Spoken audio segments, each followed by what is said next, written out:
On dit souvent que certains lieux ont une âme, et parfois il arrive qu'une seule personne semble incarner cette âme. Pour le village d'Ansuez-la-Redonne, cette personne, ça pourrait bien être Michel Hilac. Son histoire, au fond, c'est celle d'un lien.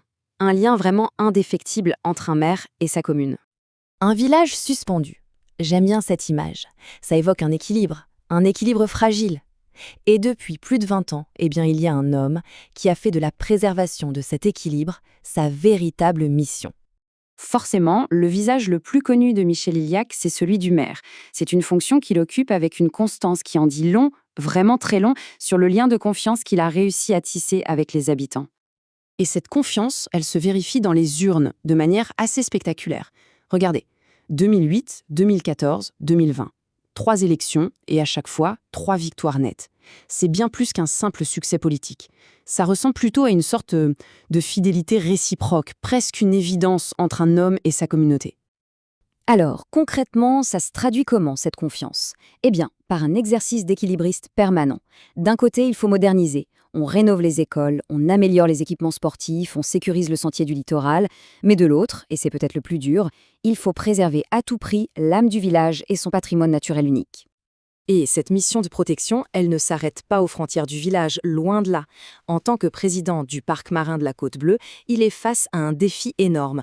Comment on fait pour accueillir les gens, les touristes, sans pour autant sacrifier ce trésor qu'est la vie sous-marine? C'est un équilibre super délicat où chaque décision pèse lourd. Mais ce qui est assez fou, c'est que cet homme, qu'on sent si profondément ancré en Provence, n'a pas toujours vécu au bord de la Méditerranée. Son chemin vers Ansuez, en fait, il a commencé bien plus loin. On pourrait même parler d'une autre vie. Imaginez un peu le parcours. Il naît dans le sud-ouest, fait ses études à Toulouse, puis monte en région parisienne. A priori, rien ne le prédestinait à la Provence.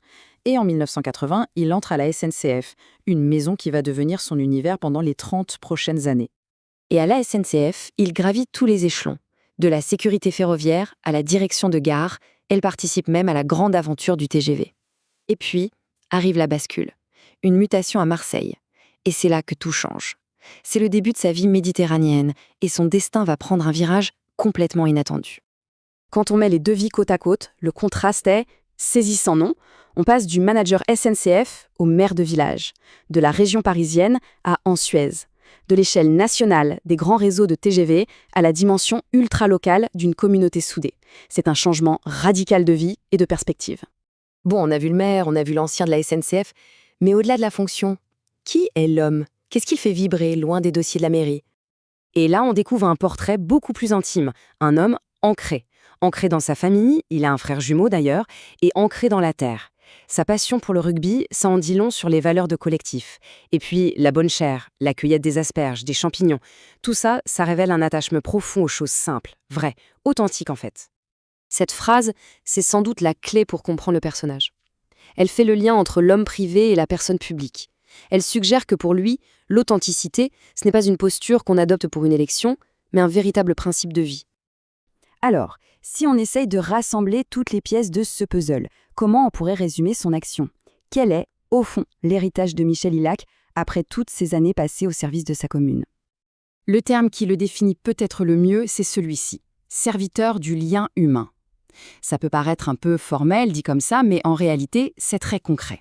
Ça veut dire que son action ne se mesure pas seulement en nombre de bâtiments construits, mais surtout en relations humaines, des relations qu'il a tissées, qu'il a entretenues. C'est le genre de maire qui marche dans les rues, qui écoute, pour qui la commune entière est son bureau. Et cette dernière phrase, elle résume parfaitement sa philosophie, je trouve. L'idée, ce n'est pas de chercher les projecteurs pour soi-même, mais de veiller sur la lumière du village. Protéger la lumière naturelle incroyable des Calanques, bien sûr, mais aussi protéger la lumière qui brille dans le regard des habitants. Être un gardien, finalement, plus qu'un leader qui cherche à être au centre de l'attention. Au fond, toute cette histoire de Michel Hilac, elle nous amène à une question assez essentielle. La véritable mesure du succès d'un dirigeant, est-ce que ça se trouve dans la taille des projets, dans les grands chiffres, ou bien est-ce que ça se trouve dans la force, plus discrète mais absolument vitale du lien qui unit une communauté? La réponse, elle se trouve peut-être dans des villages comme Ansuez.